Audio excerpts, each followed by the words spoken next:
প্রিয় ষষ্ঠ শ্রেণীর শিক্ষার্থীরা, শুভেচ্ছা নিও।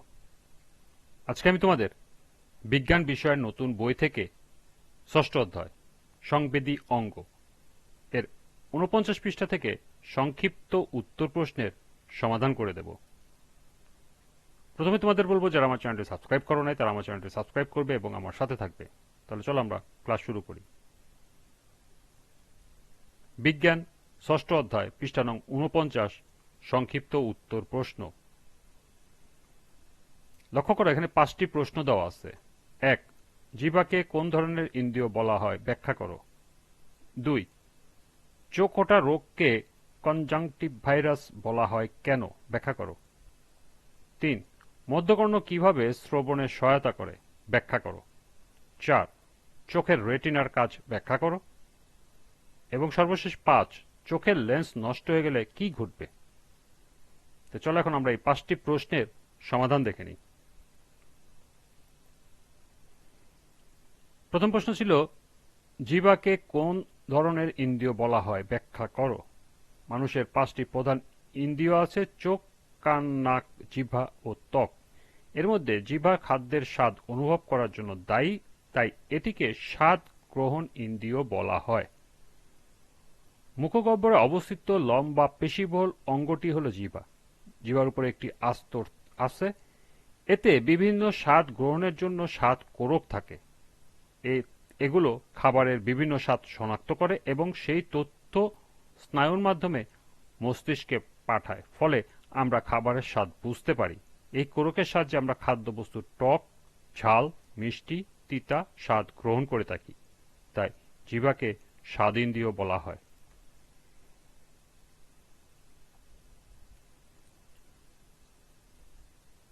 দ্বিতীয় প্রশ্ন ছিল, চোখ ওঠা রোগকে কনজাংটিভাইরাস বলা হয় কেন বা কনজাংটিভাইটিস বলা হয় কেন ব্যাখ্যা করো। চোখ ওঠা রোগকে কনজাংটিভাইটিস বলা হয় কারণ এই রোগে চোখের কনজাংটিভা নামক পাতলা পর্দায় প্রদাহ হয়।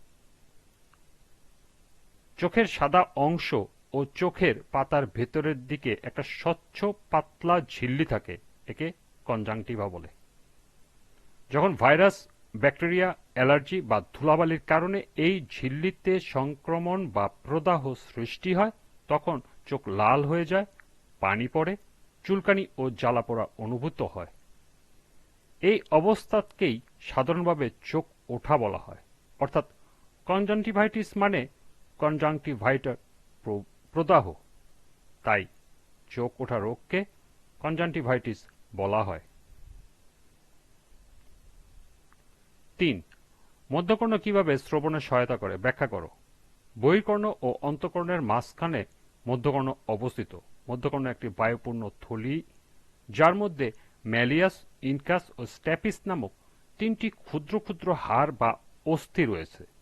অস্থিসমূহের মাধ্যমে শব্দতরঙ্গ বা ঢেউ অন্তঃকর্ণে পৌঁছায়।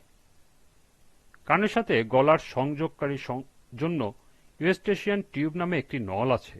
এই নলটির কাজ হল কর্ণপটের বাইরের ও ভিতরের বায়ুর চাপ সমান রাখা। এভাবে মধ্যকর্ণ শ্রবণে সহায়তা করে।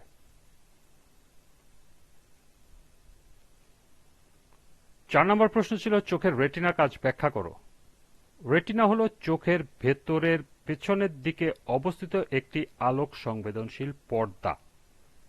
এর প্রধান কাজ হল চোখে প্রবেশ করা আলোক গ্রহণ করে তা স্নায়বিক সংকেতে রূপান্তর করা এবং সেই সংকেত মস্তিষ্কে পাঠানো।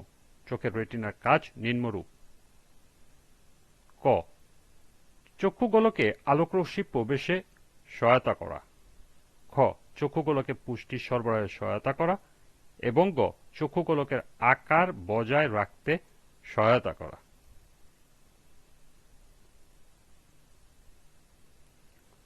সর্বশেষ ৫ নম্বর প্রশ্ন ছিল, চোখের লেন্স নষ্ট হয়ে গেলে কি ঘটবে। আমাদের চোখের পিউপিলের পিছনে একটি দ্বিউত্তীর লেন্স থাকে। যখনই চোখের সামনে কোনো বস্তু আসে, তখনই ওই বস্তু থেকে আলোকরশ্মি ওই লেন্স দ্বারা প্রতিসরিত হয়ে রেটিনার উপর বিম্ব গঠন করে। মস্তিষ্ক রেটিনার সৃষ্ট উল্টা বিম্বকে পুনরায় উল্টে দেয়, ফলে আমরা বস্তুটিকে সঠিকভাবে দেখতে পাই।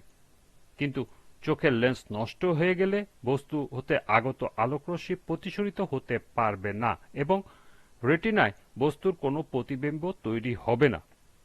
রেটিনায় কোনো বিম্ব তৈরি না হলে আমাদের মস্তিষ্ক কোনো দর্শনের অনুভূতি পাবে না, ফলে আমরা কোনো বস্তু দেখতে পাবো না।